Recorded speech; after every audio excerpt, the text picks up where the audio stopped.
Quantum Sphere 360. Quantum Sphere 360. Oh, I just missed my cue.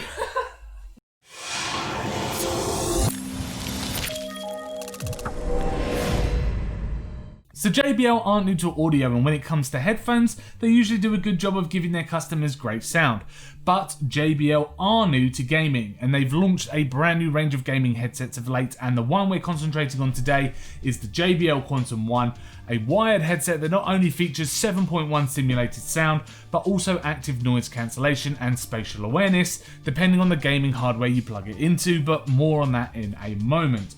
For now, let's dive into the review, and if you do like it, hit that like button, and do remember to subscribe to keep up with our latest content. There's really no hiding the fact that the JBL Quantum One gaming headset is a chunky set of headphones. They're absolutely massive, and to keep the weight down, JBL have decided to make this headset majorly out of plastic. Now this to me unfortunately hinders its premium flagship type feel, and I would have liked to have seen a bit more metal, especially around the hinges. There is though a metal rod that runs through the headband, which will protect it from snaps if you accidentally bend it too far in the wrong direction. But being plastic, it does mean that its weight is kept down significantly, and the added padding around the headband and the fact the ear cups are like two massive pillows for the over-ear feel, wearing this headset for long periods of time has been no problem at all. Now one thing that I am never keen on with any kind of headphones are exposed cables between the ear cups and headbands. It almost feels like a trend, but of course it's there to give the extra slack of the movement of the ear cups. It means that they can be fully extended without putting too much pressure on the cable. It's nice though that the cables are braided and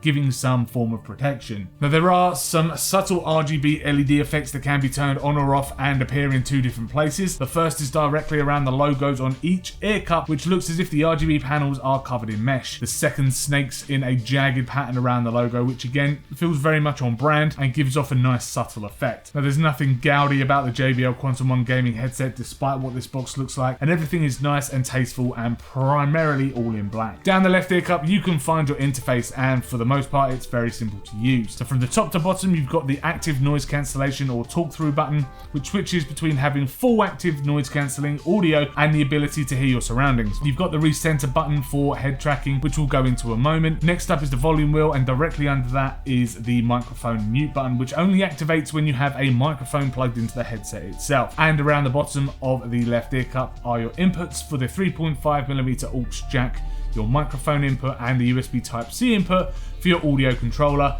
and your USB input for your PC. Now, the controller is the interesting bit, as I find this to be a little bit heavy. It's positioned around a third of the way down the cable between the headset and the PC, and it's there to pan the audio between voice and game audio. Now, for the most part, it works well and gives gamers a quick solution to balance their audio in a crunch. But that's all it's for though, and I can't quite see that many gamers need to mix their audio like that on the fly, especially from a separate controller connected to their headphones.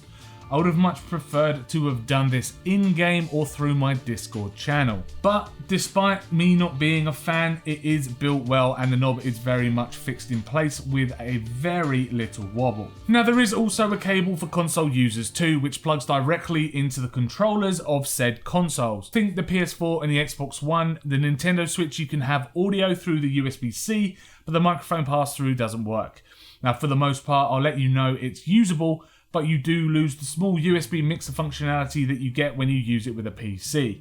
Now for this reason, I've stuck with using this headset on a PC for this review, just to let you know, and I'm not really a big console gamer anyway. So the specs are pretty impressive and in turn produce some wonderful audio quality that we're going to be going into. Everything runs through the JBL Quantum One driver, which downloads automatically for install when you first plug the Quantum One into your PC, and the setup is fairly simple too. The main feature of the JBL Quantum One gaming headset uses a technology called Spatial Sound and head tracking. Now this ensures that the sound is always coming from where it's supposed to be coming from. If someone is shooting you on your left or your right, the headphones will as accurately as possible recreate that sound from those directions. The head tracking literally tracks your head movements, and to be honest with you, I felt this was more like a little bit of a gimmick, as you're going to be looking at your monitor 100% of the time anyway, and how often do you tilt your head while you play?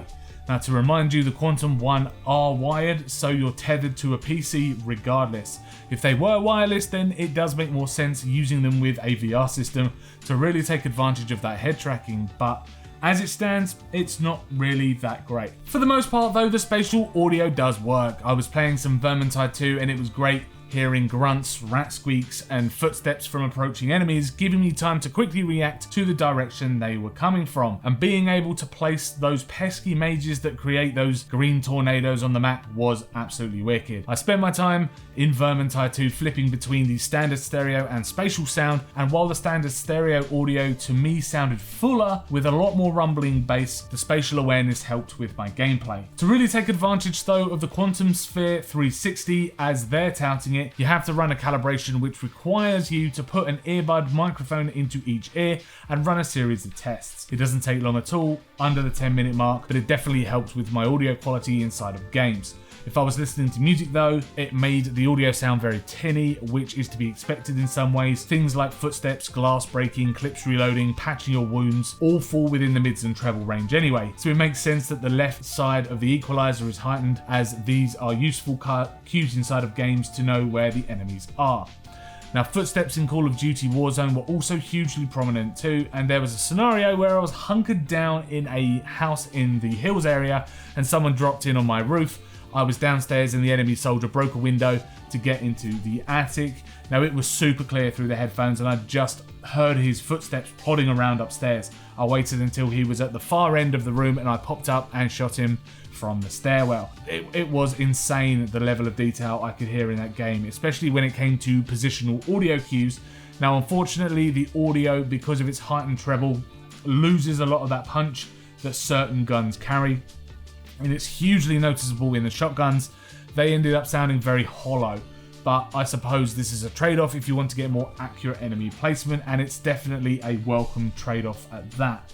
Now, also remember that if you wanted to turn it off, you can, and if you're playing a single player experience like Red Dead 2, then it's well worth turning the spatial sound off to get that full rich sound that JBL offer with the Quantum One headset. Now, there's also a custom EQ feature that I would wholeheartedly recommend you play around with. The default flat profile makes for some really dull playback. There is a bass boost preset that you can choose, but I really got the best sound out of this headset adjusting each slider myself. Now, it's definitely something that should be altered if you want to get the best out of the Quantum One. There's also active noise cancellation, ANC, which does a fairly good job of blocking out external audio like conversations happening in the background or constant tapping on your keys if you've got a mechanical keyboard.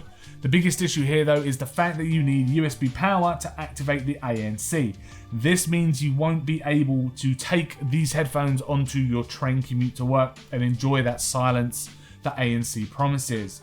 I wish they had some kind of built-in battery for this, which will truly make the Quantum One a jack of all trades headset, seeing as they do have Bluetooth anyway. Now, the microphone has the same kind of ANC functionality, but it's not nearly as clean. Speaking of the microphone quality though, it's not really bad at all, and definitely one of the stronger boom arm mics that I've heard on gaming headsets. The voice sounds full, but it does suffer that slightly crispy and distorted sound that gaming headset microphones are susceptible of. If you are looking for something to produce for your live stream, this isn't really it, but it'll do a good job if you want great sound while playing a few rounds of Valorant with your friends in Discord. So this is an example of the boom microphone that's on the side of the JBL Quantum One gaming headset.